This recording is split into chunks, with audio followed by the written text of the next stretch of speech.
Bonjour, je suis très heureux de vous accueillir aujourd'hui sur le site de la région Provence-Alpes-Côte d'Azur pour cette émission spéciale de Face aux citoyens, une émission qui fait suite aux attentats dramatiques qui ont eu lieu à Paris début janvier et une émission au cours de laquelle nous allons questionner la notion de citoyenneté telle qu'elle est perçue aujourd'hui en France par les jeunes, dans les écoles, dans les quartiers, dans ces quartiers que même nos gouvernants aujourd'hui considèrent comme oubliés. On a entendu dans la bouche du Premier ministre le mot d'apartheid. On va en parler, on verra si c'est un mot qui est fort comme le disent certains. On entend d'autres personnes parler de ghetto par exemple. Nous allons questionner ces mots aujourd'hui, nous allons essayer de voir ce qu'il y a derrière en essayant de préciser ces notions, en essayant d'analyser la réalité qu'ils recouvrent. Effectivement, le 11 janvier, la France s'est réveillée devant une situation que les travailleurs sociaux, les enseignants, les gens qui sont sur le terrain connaissaient bien depuis déjà plusieurs années. Une partie de la population française a du mal à se reconnaître dans un destin commun, a du mal à se sentir faire partie d'une communauté nationale. Alors pourquoi ce sentiment ? Quelle est l'ampleur de ce phénomène ? Comment est-ce qu'il a pu se développer? Comment est-ce qu'on pourrait tenter de le réduire? C'est ce genre de questions que nous allons aborder aujourd'hui avec nos invités en deux temps. Deux petits débats dans cette émission. Le premier qui va être consacré à l'école, à ce qui se passe dans les écoles et comment vivent les jeunes dans les écoles. Et un deuxième débat, une deuxième partie qui sera consacrée plutôt à ces quartiers qui se sentent oubliés par la République. Nous avons à nos côtés, à côté de nos invités, un dessinateur, Fatih Bourayou, qui est le fondateur du Festival de la caricature de l'Estac, qui va nous accompagner pendant nos débats, et nous verrons de temps en temps ses dessins sur l'écran. Et Fatih pourra aussi, bien sûr, quand il le veut, prendre la parole.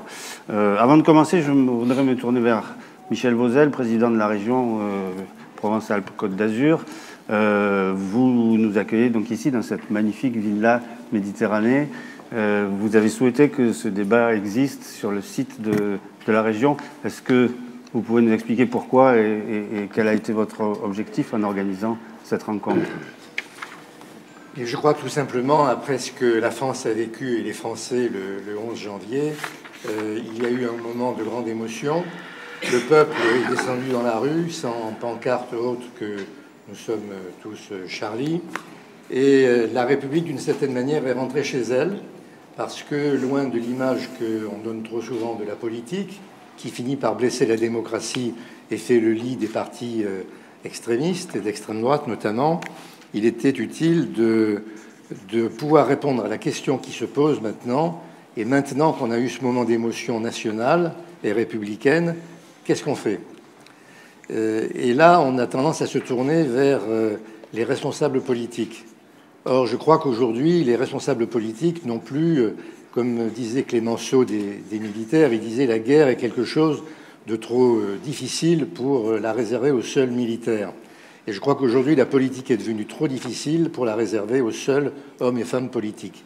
Il faut donc que chacun, chaque jeune, chaque citoyen s'interroge en disant « Voilà, moi, ce que je pense, c'est ce que j'ai appelé, c'est ce qu'on a appelé depuis longtemps la démocratie participative. Mais aujourd'hui, c'est la République qui est en question. Elle est rentrée chez elle, comme je l'ai dit, pas tout à fait encore à l'école. Et l'éducation nationale a naturellement, nous avons à nous interroger sur le rôle de l'éducation nationale. Mais la République est rentrée chez elle et c'est à chacun d'entre nous de dire comment nous voyons la forme nouvelle que doit prendre la société face à la mondialisation, face à la twitterisation de la vie politique qui empêche les gens de prendre le temps de réfléchir. Et cette résistance, c'est que chacun, par les réseaux sociaux, par les cafés philo, par toute une forme très, très souple de discussion et d'échange, eh bien, on construit ce qui va fortifier, rendre sa force et sa puissance à la démocratie et à cette forme particulière de république qu'est la République française, notamment avec la valeur de la laïcité. Voilà pourquoi j'ai souhaité qu'après le 11 janvier, ce soit tout un peuple de jeunes qui placent de l'espoir dans l'avenir et qui sont notre espoir pour nous tous, répondre. Et que ce ne soit pas les seuls hommes politiques ou le seul président de la République qui soit chargé d'apporter une réponse à une grande question. Eh bien, nous allons commencer tout de suite à nous interroger ensemble, d'abord sur l'école. Et pour introduire notre débat sur l'école, je vous propose de regarder un petit film qui a été tourné à Arles dans une classe de philosophie du professeur Pierre-Jean Memmi, où on voit effectivement des élèves qui discutent et qui parlent entre eux des préoccupations actuelles. J'ai choisi une classe de STI, donc de sciences technologiques industrielles, parce que c'est des gamins qui, à l'intérieur même de l'institution, sont en général encore plus privés de la parole que d'autres classes, d'autres séries. Je vous laisse la parole. Les valeurs de la République. Ouais, vas-y, ce que tu veux. Les trois principales, c'est liberté, égalité, fraternité. Ouais. On avait l'impression que toute la France, elle était touchée, mais vraiment de l'intérieur. Donc du coup, nous, on a... Enfin, les discussions, le sujet principal, ça tournait, c'était Charlie, quoi. Le dessin, c'est quand même quelque chose qui me plaît beaucoup. C'est quelque chose que je pratique assez souvent. Et le fait qu'on puisse tuer pour ces choses-là, ça m'a paru impossible. Les événements, ils ont été assez violents, donc moi je suis restée toute l'après-midi bloquée sur mon ordi à vérifier toutes les infos, les journaux. On aura peut-être fait avancer Rémi tout à l'heure, qui va se faire le porteur de ça. Vas-y. Dans la société, des fois, on leur laisse pas forcément le droit de faire ce qu'ils veulent. D'accord, ok. Mais ce qui nous unit encore plus sont nos différences. Bravo. Et là, il a raison. On n'avait pas tous le même point de vue au début, justement, on a pu en parler. Avant d'en discuter à ce cours de philo, j'avais déjà une bonne position, mais j'avais peur d'en parler. Chacun pouvait donner sa version, son ressenti. En parler en philo, ça m'a quand même aidé à réfléchir là-dessus. Est-ce que tu te sens libre en cours de philo ou pas? Ok. S'il n'y avait pas de différence entre nous, ouais, il n'y aurait pas de valeur. Mais pourquoi n'aurions-nous pas besoin de valeur si nous n'étions pas des sujets pensants? Je ressors de ce cours avec une meilleure façon de penser, une meilleure compréhension de ce qui nous entoure, de la vie en général. Moi j'adore ce cours, depuis que je fais de la philo, ma façon de penser, c'est plus trop la même. Enfin, j'arrive à prendre du recul sur certaines choses. Il y a de la citoyenneté, il y a des valeurs, etc. On n'en a pas du tout parlé de ces valeurs. Ces valeurs, elles serviraient à quoi? Qu'on puisse vivre ensemble. Ouais. Continue, creuse.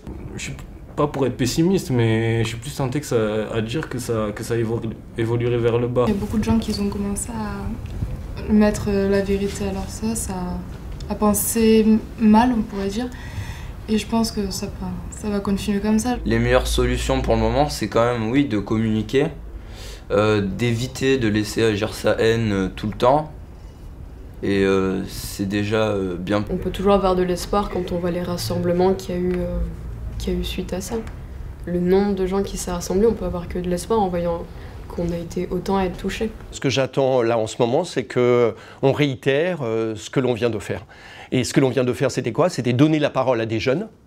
Ne pas se contenter que cette parole finalement n'ait que pour écho les murs de la salle de classe, mais qu'on puisse lui donner un petit peu de consistance, un petit peu de réalité, précisément pour les aider à s'investir davantage dans la réalité à laquelle ils sont confrontés. C'est la première fois pour eux que leur parole va être véritablement relayée. Là, on a donné une certaine solennité à la parole qu'ils pouvaient exprimer. Et je pense que c'est fondamental. Donc si on peut se revoir, c'est avec plaisir.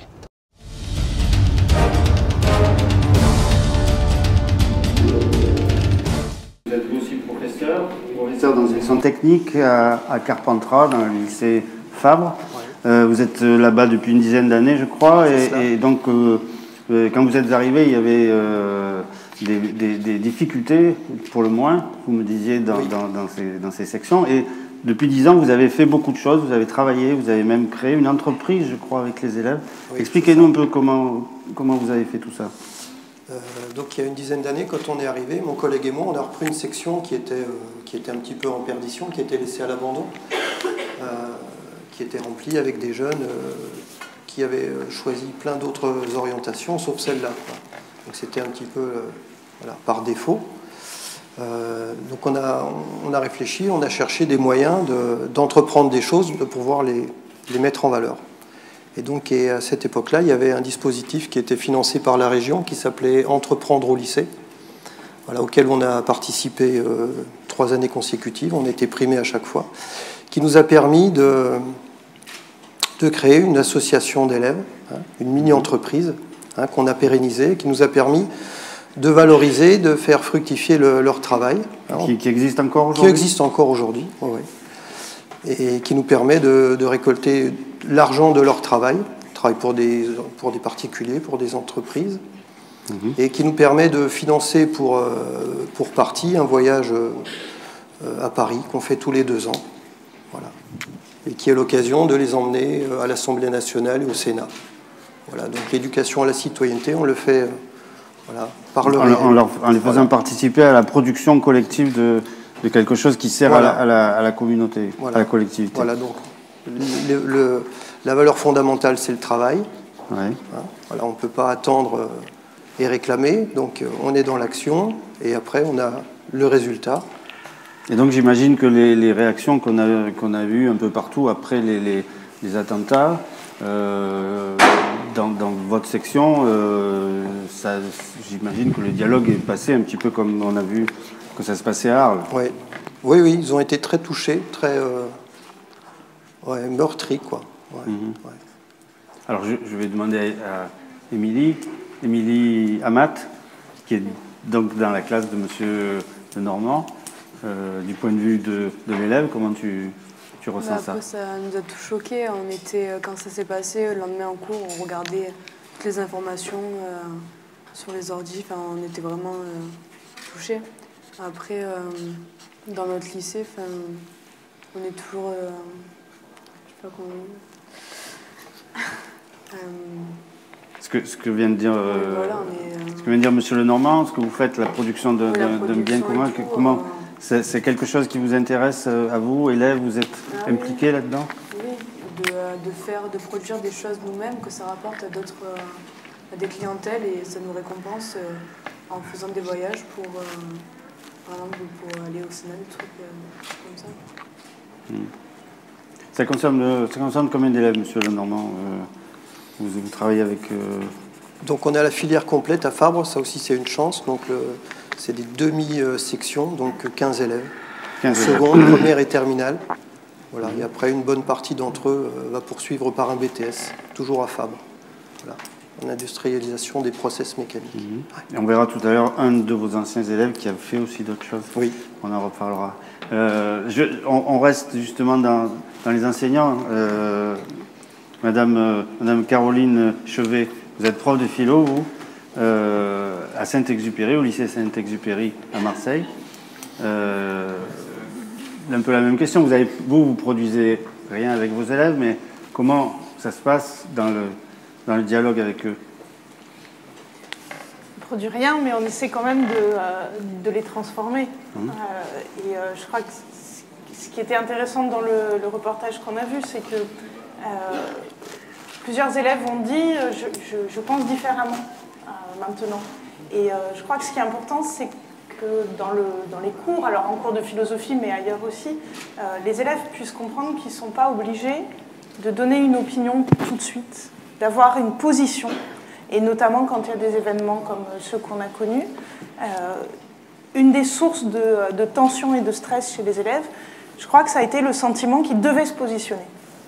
Et le temps du cours de philosophie, moi j'ai essayé de faire ça avec mes élèves, leur dire mais on peut prendre le temps d'abord de comprendre ce qui s'est passé, de quoi on parle. Ils ont énormément de questions parce qu'ils sont quand même de très jeunes gens et ils ne comprennent pas immédiatement tout ce qu'ils entendent. Donc essayer de décaler, de repousser un peu le moment où ils vont pouvoir prendre position. Et entre-temps, donc essayer de leur donner des outils pour exprimer de manière plus nuancée des points de vue qui pourraient être un petit peu taillés à la hache dans un premier temps, d'avoir les éléments pour comprendre. Je crois que c'est ça. Vous avez vécu les situations comme on a entendu, nous on n'est pas Charlie Non. Et le recteur a communiqué à ce sujet dans l'académie. Ce qu'on a pu appeler des incidents, ça a concerné une quinzaine d'élèves sur plusieurs centaines de milliers d'élèves dans toute l'académie. Donc il faut relativiser, c'est ça que vous dites? Oui, et puis c'est certainement pas ça le plus important aujourd'hui. Le plus important, c'est ce qu'on peut faire avec l'immense majorité des élèves qui formulent des choses plus ou moins réfléchies, plus ou moins intéressantes, mais ce qu'on comment on peut les aider à transformer ça, à enrichir ça pour que ça devienne... Mais la liberté d'expression, c'est aussi pouvoir dire « je ne suis pas Charlie », non? Oui, c'est même le sens. Dire « je suis Charlie », ça suppose d'accepter que certains ne sont pas Charlie. Et ça passe bien dans l'école, enfin, dans votre lycée ça... Je crois que ce qui est important de rappeler aux élèves, c'est que la liberté d'expression, elle existe, mais dans un cadre, celui de la loi, et que la loi limite la liberté d'expression, mais pas plus. C'est-à-dire qu'il n'y a rien d'autre que la loi qui limite la liberté d'expression, y compris dans la classe. Et je crois qu'une fois qu'on a posé ce cadre-là avec les élèves et qu'on leur explique ce que la loi interdit et ce qu'elle autorise, du coup un cadre est posé qui leur permet de dire toutes sortes de choses, y compris des choses que parfois on n'aurait pas vraiment envie d'entendre, mais dans la mesure où ça ne contrevient pas à la loi, ils ont le droit de le dire. D'accord. Et c'est aussi un matériau précieux pour les amener ensuite à formuler éventuellement autre chose. Donc vous dites qu'il n'y a pas... sous couvert de tenir un dialogue, d'avoir un vrai échange avec les élèves, il n'y a pas tant de problèmes que ça finalement. Non, après, les classes, ce sont des caisses de résonance de ce qui se passe à l'extérieur. Quand une classe est une classe qui chahute, elle utilise tout ce qui passe à sa portée pour chahuter. Quand un élève a décidé de se confronter à un prof, il utilisera ce qu'il a sous la main pour se confronter au prof. Et ça n'a rien de nouveau. Donc bien sûr qu'il peut y avoir des situations délicates en classe, on les connaît tous, il ne s'agit pas de les nier, mais ça peut être au sujet des attentats comme au sujet de toutes sortes d'autres choses. Alors, Mohamed El Moussaoui, vous êtes un ancien élève justement du lycée Fabre. Vous avez monté une association qui s'appelle Coup au singulier, d'éclat au pluriel. Vous allez nous expliquer pourquoi cette petite nuance. Et vous travaillez justement avec les jeunes pour essayer de leur donner un avenir ou en tout cas un projet. C'est ça. Oui, pour revenir au nom de l'association, donc Coup au singulier, éclat au pluriel, c'est venu par les jeunes. Ça a été vraiment recherché par les jeunes parce qu'ils partent sur l'idée où avec une seule action, ils doivent avoir plusieurs impacts.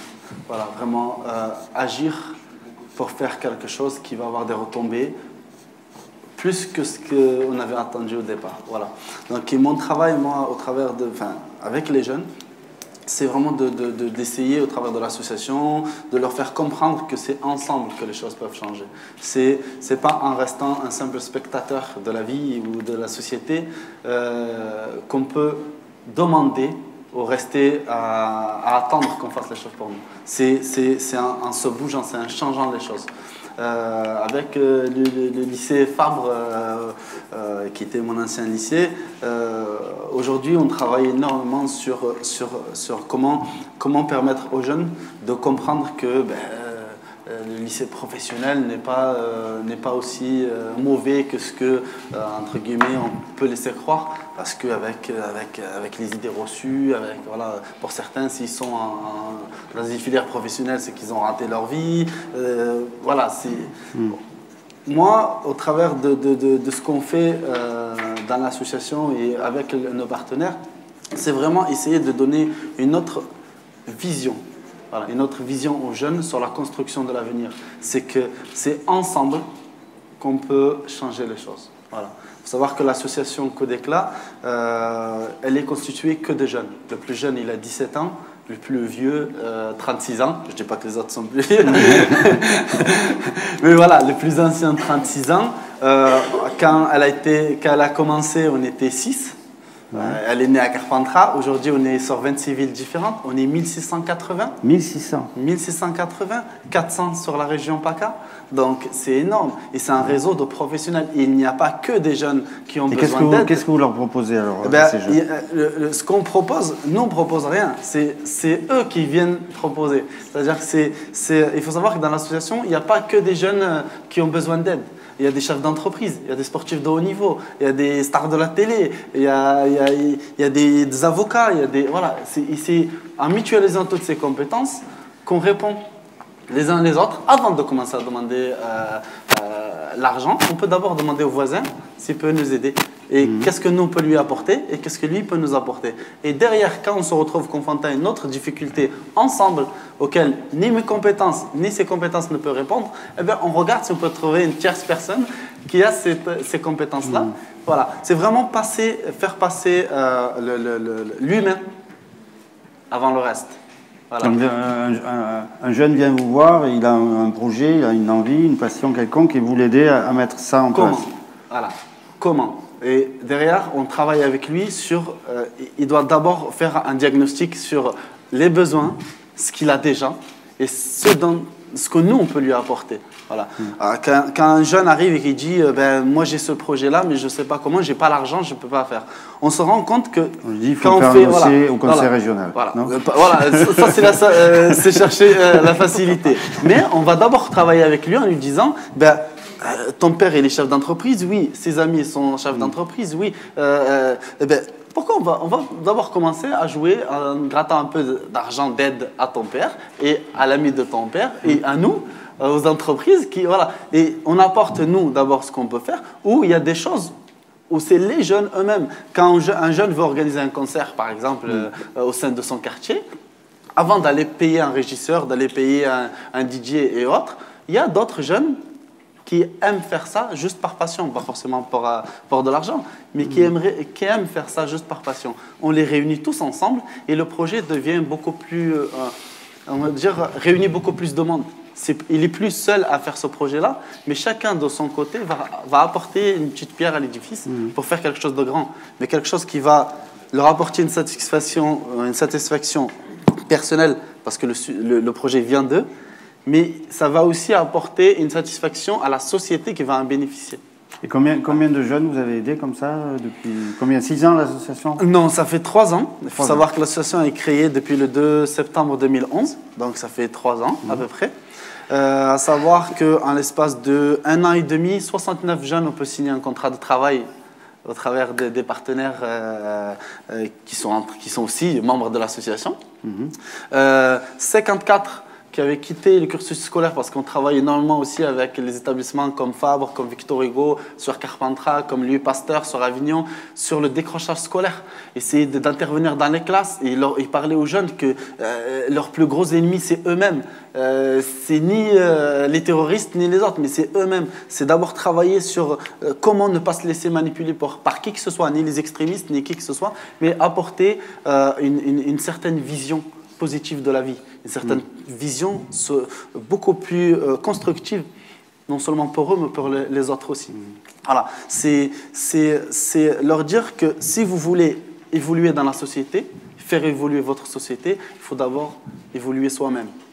Et pour évoluer soi-même, ça passe par la formation, ça passe par l'éducation, ça passe par le dialogue, ça passe par la personne qui ne pense pas du tout la même chose que moi, mais avec qui je peux échanger et avec qui je peux dialoguer et construire ensemble. Toujours à l'échange, au dialogue, exact, c'est très important. Si moi je me contente de juger quelqu'un de loin, sans jamais aller vers lui, je vais continuer à le voir comme un ennemi. Et quand je vais vers lui, je vais comprendre pourquoi lui pense comme ça et pas comme ça. Et une fois qu'il m'a donné ses arguments, ma vision change. Parce que je vais trouver peut-être qu'il avait raison, que j'étais assez con pour me rester enfermé dans mes idées. Voilà. Donc c'est un peu le travail qu'on essaye de faire avec les jeunes. C'est vraiment leur permettre d'aller voir ce qui se passe ailleurs, parce qu'on travaille au travers de la mobilité aussi internationale avec d'autres partenaires, comme ici sur Marseille, il y a Eurocircle, il y a Piste Solidaire, etc. On essaye, au lieu d'apporter, de chercher à créer au sein de notre association quelque chose qui existe déjà, de pousser les jeunes à connaître ce que les autres font. Voilà. Okay. Ramener les jeunes aux associations existantes déjà et faire en sorte que les associations puissent avoir un accès facile aux jeunes. Je reviens à vous tout à l'heure. Oynikish, est-ce que j'ai bien prononcé? Parfait. Merci. Vous êtes directrice des Francas. Tout à fait. Des Bouches-du-Rhône. Vous êtes aussi dans la formation, justement. Vous formez des gens pour intervenir. Alors, expliquez-nous en 2 mots qu'est-ce que c'est que les Francas, à quoi ça sert. Je vais essayer. Et après, vous nous direz ce que vous faites dans le quotidien. Alors, les Francas, c'est une fédération d'éducation populaire qui existe au niveau national et sur le département depuis 70 ans. Nous intervenons dans des écoles, dans les centres de loisirs avec des actions éducatives. Nous formons effectivement des animateurs, comme vous avez dit, et puis on accompagne aussi des collectivités dans la définition des politiques éducatives. Alors, formation, oui, des animateurs, que ce soit des animateurs professionnels ou que des animateurs volontaires, par le biais, par exemple, du BAFA, qui est une formation citoyenne soutenue par le conseil régional, où c'est souvent pour la première fois à 17 ans, les jeunes se retrouvent dans un cadre différent, en dehors de la famille, où il y a une réelle mixité entre garçons et filles, qui viennent de partout, de quartiers, de la campagne, de la ville, et qui sont ensemble pendant 8 jours ou 6 jours pour élaborer des projets, pour échanger, des fois se discuter aussi, mais surtout agir ensemble. Et après, ils seront sur le terrain, ils vont être responsabilisés, ils vont avoir des groupes d'enfants qui doivent animer. Et alors, sur le terrain, est-ce que vous êtes confronté à ce dont on parle depuis tout à l'heure, donc ces problématiques d'avenir pour les jeunes, le fait qu'ils se sentent exclus, qu'ils aient un problème pour se projeter, pour avoir une vision personnelle? Est-ce que c'est quelque chose qui est réel pour vous dans votre quotidien? Ça fait quelques années qu'on ressent effectivement parfois ce décalage sur une partie des jeunes, pas tous parce qu'il ne faut pas non plus généraliser, une partie des jeunes qui sont comme vous avez dit, dans ces ghettos, on appelle parfois dans les ghettos, où il n'y a plus de service public, où ils se retrouvent seuls, souvent avec un centre social ou des associations qui essayent d'agir pour apporter le plus possible pour ces jeunes-là. Oui, parfois, eux, ils se retrouvent confrontés à des difficultés et ils se coupent du monde. Et quand on a ces jeunes en formation, on se rend compte que leur cadre de référence, c'est vraiment le quartier. Et qu'ils ne s'autorisent pas forcément de sortir de ce quartier-là. C'est toujours intéressant de découvrir quand on fait des stages BAFA dans les quartiers nord de Marseille, quand on décide dans le cadre du programme d'aller visiter des musées ou des bâtiments, voir un peu ce qui existe, prendre les transports en commun. Alors déjà, effectivement, parfois c'est un peu galère parce qu'en termes de transport, parfois il faut 1 heure pour arriver à centre-ville. Et puis, c'est des jeunes qui ne s'autorisent pas à entrer dans un musée parce qu'ils ne connaissent pas, parce qu'il ne fait pas partie de leur quotidien. Donc c'est vraiment une découverte, une ouverture vers autre chose.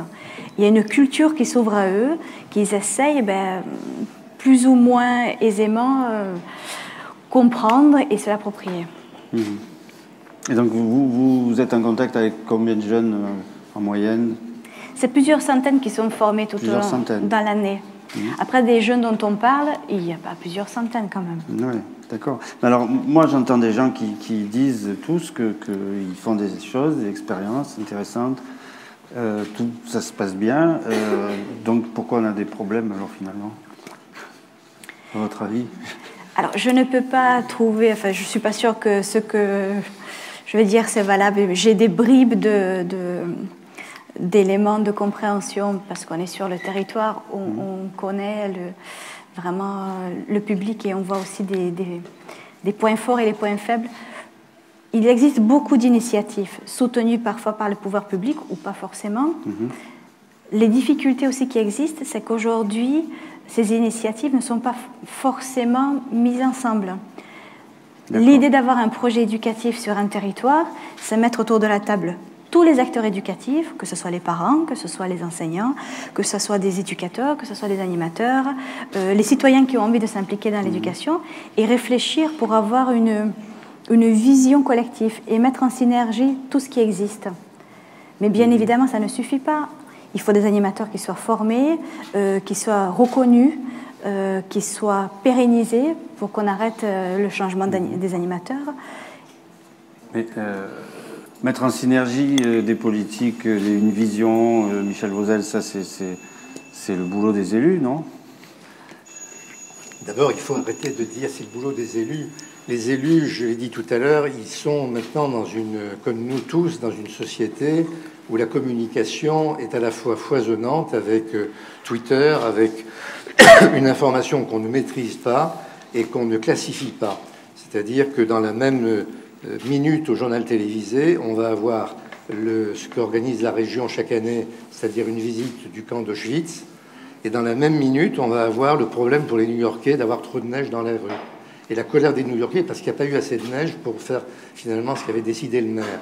Donc comment voulez-vous que quelqu'un qui arrive de son travail, s'il a du travail, et qui voit le mélange Auschwitz et la neige à New York, et puis ensuite une histoire mondaine dans le Midi ou ailleurs, ou sur la Côte d'Azur, comment voulez-vous que les gens comprennent ce qui se passe? Donc il y a un défaut d'information qui est extrêmement grave parce que les médias sont souvent aux mains de forces de l'argent qui ne privilégient pas la pédagogie qui devrait être portée par l'information. Et donc on a une désinformation qui fait que ou bien on est pressé de dire quelque chose sans avoir le temps de réfléchir. Alors c'est très grave quand on est président de la République ou Premier ministre et que vous êtes sans arrêt soumis à des questions où vous devez répondre dans la minute. Vous faites allusion à quelque chose en particulier? Non. Quitte 2 jours après, je critiquerai certainement pas le président de la République, parce que, bon, mais pour une raison, mais quitte à dire 2 jours après, on s'est trompé, on n'avait pas réfléchi, mais on était dans l'urgence, il fallait répondre tout de suite parce qu'on était interpellé sur Twitter. Oui, il faut que les dirigeants aient le temps de réfléchir, mais il faut que les citoyens aussi aient le temps de réfléchir. Et regardez comme depuis le 11 janvier, on a réfléchi en disant c'est bien de dire on est tous Charlie et de descendre dans la rue avec 4 millions de personnes. C'est rassurant, c'est réconfortant, ça rassure sur la vitalité et du peuple français et de la nation et des valeurs républicaines. Puis on s'est dit aussi, mais 4 millions, c'est pas beaucoup quand on pense à tous ceux qui ne sont pas descendus dans la rue. Et ceux aussi qui, dans d'autres pays, ont brûlé les églises et ont brûlé le drapeau français. Or, ce n'était pas le but de ceux qui descendaient dans la rue et dont j'étais, en disant « je suis Charlie », je ne souhaitais pas non plus qu'on brûle le drapeau de la République et des valeurs de la République en Afrique ou en Asie. Donc je crois qu'il y a un problème d'information aujourd'hui qui est extrêmement grave, parce qu'il faut que la libération vienne d'abord d'une information mieux construite, à partir d'une pédagogie qui permette aux jeunes de lire la télévision, c'est-à-dire de prendre de la distance par rapport aux images qu'ils reçoivent, et de lire aussi et de maîtriser Twitter pour qu'ils n'en soient pas les esclaves, mais qu'ils sachent prendre leur distance. Cette libération-là est fondamentale si on veut défendre la République et entrer en résistance contre d'autres forces qui sont celles de l'argent et de la grande finance mondialisée, qui posent aujourd'hui des problèmes comme ceux qui se posent au peuple grec, par exemple. Alors, Caroline Chevet, il n'y a pas aujourd'hui dans l'éducation nationale un programme de décryptage des réseaux sociaux, de décryptage des images. On enseigne aux élèves à avoir cette distance par rapport à ce qu'ils voient sur Internet? C'est pas une discipline à part entière. Il n'y a pas actuellement de cours de médias, par exemple, mais c'est quelque chose qui est pris en charge quand même par le système éducatif depuis assez longtemps. Ça peut être par l'intermédiaire d'un cours de français dans lequel on travaille sur un article de presse ou une caricature. Ce sont des supports pédagogiques qui existent et on travaille bien sûr à préparer les élèves à être confrontés à cela. Mais de toute façon, ce ne serait peut-être pas la solution. C'est-à-dire qu'on demande à l'école de faire beaucoup de choses et donc on imagine toujours des choses en plus qu'elle pourrait faire. Parfois, il serait bien de lui laisser faire ce qu'elle doit faire déjà, ce qu'elle sait faire. Et je crois que, par exemple, assurer des bonnes conditions de cours dans des disciplines comme l'histoire, la géographie, le français, la philosophie, les mathématiques ou les disciplines professionnelles. Assurer des bonnes conditions, c'est assurer aussi que les élèves acquièrent un véritable savoir. Et tout à l'heure, je crois que ce dont on parlait, c'était au fond de reconstruire l'estime de soi de certains élèves, qui est souvent mise à mal, y compris par le système éducatif, mais pas seulement. Mais ça passe aussi par le fait, par exemple, qu'un élève puisse sortir d'un cours en se disant « Ah tiens, j'ai appris quelque chose là que je ne savais pas ». Et les disciplines elles-mêmes, peut-être qu'aujourd'hui, pour certains, ça a l'air ringard de dire ça, mais les disciplines que l'on enseigne, le savoir qu'on transmet aux élèves, c'est avant tout cela que c'est faire l'école. Et c'est aussi la réponse qu'elle peut apporter aux difficultés qu'on peut rencontrer, qui ne sont pas seulement des incidents, qui sont par exemple la difficulté pour des élèves que rien ne prépare à cela dans leur milieu familial, par exemple, de comprendre le sens d'une caricature parue dans un journal dont on sait très bien que le lectorat est plutôt un lectorat instruit de classe moyenne ou de classe supérieure, habitué à décoder des images, à comprendre un contexte. Les élèves n'ont pas naturellement, mais personne, puis ils sont très jeunes, ils n'ont pas naturellement ce qu'il faut pour comprendre une caricature de presse.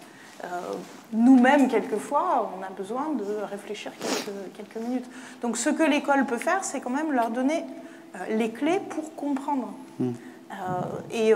Avec du savoir, parce qu'effectivement, le flux d'images permanent auquel ils sont confrontés, s'il n'y a pas des temps de recul, des temps où on leur dit, bon, derrière cette formule-là, il y a une réalité historique, il y a, je ne sais pas, des circonstances économiques, un ensemble de choses, si on ne peut pas prendre ce temps-là dans la classe, alors ils sont effectivement abandonnés au flux des images et ne comprennent plus rien. Mohamed El Moussaoui, vous intervenez dans les écoles, vous faites des... Exactement, on intervient là, on intervient à Carpentras, donc au sein de Fabre. Là, on vient de signer un partenariat avec Victor Hugo aussi, le lycée Victor Hugo, et bientôt avec comment s'appelle, Louis Pasteur. Mais qu'est-ce que vous dites aux élèves Nous, on intervient sur le dialogue d'abord, et comment travailler avec les élèves en dehors de l'école. Parce qu'il y a l'école et après l'école. Et l'objectif, c'est aussi de faire le lien entre les deux. Parce qu'une fois qu'on a dépassé la porte, ce qu'il nous a dit le prof, on le laisse, on le récupère demain une fois qu'on retourne à l'école. Voilà. Mais c'est aussi travailler avec eux sur la construction qui commence à l'école, mais qui se finit à l'extérieur et qui reprend à l'école. Voilà. Voilà. Et nous quand on intervient, quand d'autres jeunes, parce que c'est des jeunes qui interviennent au sein des lycées, on intervient par le biais du dialogue, par le montage de projets avec eux, mettre en place un projet qui va allier et les profs, et les élèves, et les parents. Voilà. Essayer de faire en sorte que le projet ne soit pas juste des vacances passées dans un endroit, mais que ce soit un projet construit sur le développement du dialogue entre les deux. Que chacun puisse reprendre la place qui lui est due et que chacun puisse se sentir respecté dans sa position. Voilà. Y compris les parents. Y compris les parents, bien sûr. Et que les parents ne se disent pas, mon fils, je le pose à l'école, c'est le professeur qui doit se démerder de son éducation. Si mon fils n'est pas bien éduqué et qui fait le waï à l'école, c'est la faute du professeur qui ne sait pas très bien donner son cours. Or, c'est une co-construction entre le professeur qui fait son cours et qui fait son travail, et les parents qui derrière doivent aussi appuyer l'éducation donnée par le professeur. Et c'est, comme j'ai dit, c'est un travail, c'est vraiment un échange aussi. On revient très souvent sur l'échange entre l'élève, pour pas que l'élève se sente... Parce qu'une fois qu'il a quitté l'école, il se dit, ouf, j'ai plus d'obligations, je fais ce que je veux. Derrière, c'est l'idée où le prof se dit, maintenant il est en dehors de l'école, le père il se démerde. Donc c'est vraiment que chacun puisse se mettre à la place de l'autre et comprendre que si le professeur se sent bien dans son cours parce que l'élève a repris sa place et s'investit, l'élève il va s'investir parce qu'il sait qu'une fois qu'il rentre à la maison, il a aussi un suivi de ce qu'il a commencé à l'école. Et nous, on travaille sur ça, sur le lien, sur la mise en place de projets, la mise en place de dispositifs qui va faciliter la circulation d'informations entre les deux ou faire en sorte d'organiser quelque chose où ils vont se retrouver tous les trois, parce qu'on se retrouve souvent, le moment où on va trouver un élève, ses parents et le jeune, c'est pendant les conseils de classe ou parce qu'il doit passer au conseil de discipline. Donc, on va essayer de travailler en dehors de ça, où le professeur, les parents et l'élève se retrouvent autour d'autres choses, et qui est une autre relation. Un projet commun. Un projet commun, une autre vision. On ne voit plus le prof comme celui qui va nous casser et qui va venir nous dire d'ouvrir les livres et de lire comme des moutons ce qu'il y a dedans. mais on le voit comme quelqu'un qui va nous accompagner, même à l'extérieur. Je ne vais pas bien à la maison, ben je sais que mon professeur, je peux venir discuter avec lui. Même si le professeur n'a pas les moyens de le faire, ben, ils font ce que Fabron fait, par exemple, c'est appeler des associations extérieures pour venir donner ce qu'eux n'ont pas. Voilà. C'est vraiment ça, c'est un échange.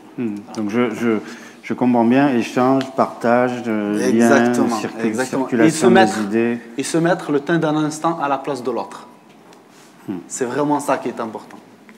Est-ce que oui, juste un petit mot. Monsieur Vosel. Ce que vous venez de dire est très bien, mais en tant qu'élu du peuple, je vois bien qu'il y a un problème d'affaiblissement considérable de la structure familiale, qui est peut-être une bonne chose parce que la famille devient un milieu plus démocratique par rapport au système précédent, mais dans le même temps, on a des familles qui sont déstructurées, qui sont atteintes par le chômage, qui sont des générations qui sont maintenant des parents et non plus des jeunes ou des très jeunes qui ont connu eux-mêmes les problèmes de la drogue, les problèmes du chômage, les problèmes d'accès à la culture, parce qu'ils ne se sentent pas appartenant à une catégorie sociale qui doit avoir accès à l'opéra, à la musique, ou à une bibliothèque, ou à une librairie.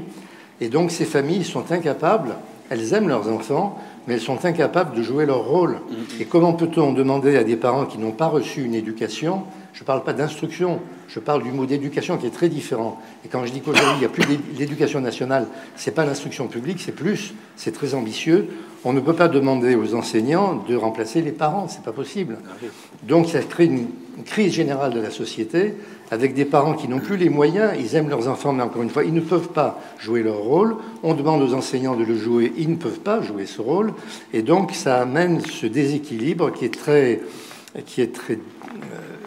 un facteur de crise extrêmement violente en ce moment, avec des jeunes qui sont en souffrance. On emploie un peu ce terme pour n'importe qui, mais vraiment là, il y a une vraie souffrance.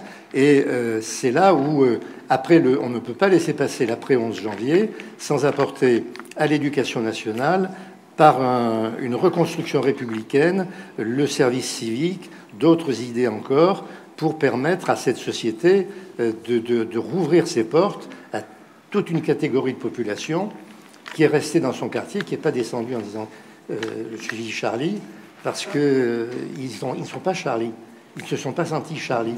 Et il faut faire très attention à ça, c'est qu'aujourd'hui, il faut qu'on pense à ceux qui ne sont pas descendus dans la rue, qui souffrent et à qui on doit tendre la main. Et c'est facile de le dire, après il faut le faire. Et c'est là où il faut faire de la démocratie participative, parce que les hommes politiques responsables n'ont pas les moyens de répondre.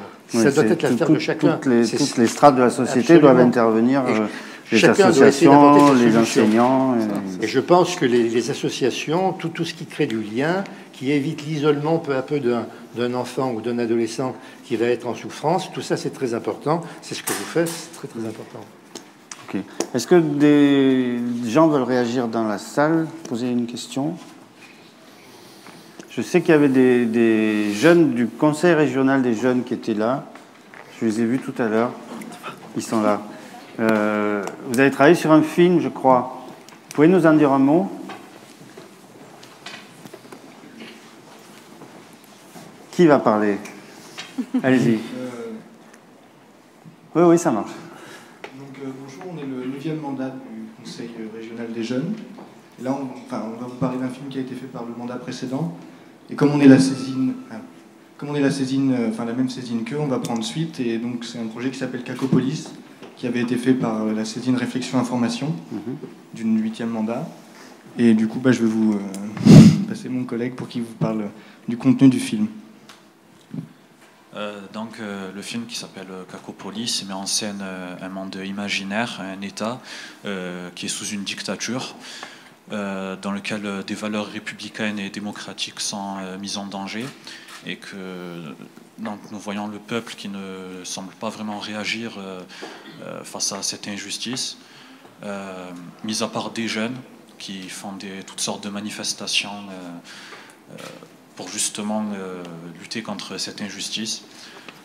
Et c'est un film qui, pour ma part, m'a vraiment touché, car ça nous montre que nous, les jeunes, on peut vraiment faire quelque chose Quand on voit à la télé des personnages politiques, on ne se reflète pas vraiment eux, alors qu'ils sont censés nous représenter. Et ce film nous dit que non, en tant que jeune, oui, on peut faire quelque chose, et que c'est à nous de nous mettre au travail. Voilà. On rejoint ce que disait Mohamed El Moussaoui. Il faut se prendre en charge et se créer son propre projet. C'est un échange et ça doit venir aussi de nous, pas que des autres. C'est bien. Bravo. Hugues Lenormand, le projet en cours pour vos élèves, c'est quoi? Vous êtes sur quoi là? Ah, je vais vous prendre le cours. Oui. Les projets, il y en a plusieurs. Alors, celui qui est pérennisé, c'est le voyage à Paris tous les 2 ans qu'on fait. Après, avec l'association Au coup d'éclat, on est sur un 6 jours à la neige, là. Alors, ça ne concerne pas mes élèves de techniciens d'usinage, c'est sur d'autres sections. Mais voilà, on travaille quand même ensemble. Voilà. Donc là, le projet il est construit avec un professeur d'art plastique, justement, qui va consister à permettre à une classe qui est reconnue difficile de partir avec 2 de ses professeurs et qui est censé par la suite venir et après le séjour raconter le séjour au travers des dessins et au travers de l'art. Donc chacun va essayer d'exprimer ce qu'il a ressenti durant ce séjour, voilà, avec sa passion. Merci. Merci à tous nos intervenants pour cette première partie. À tout de suite.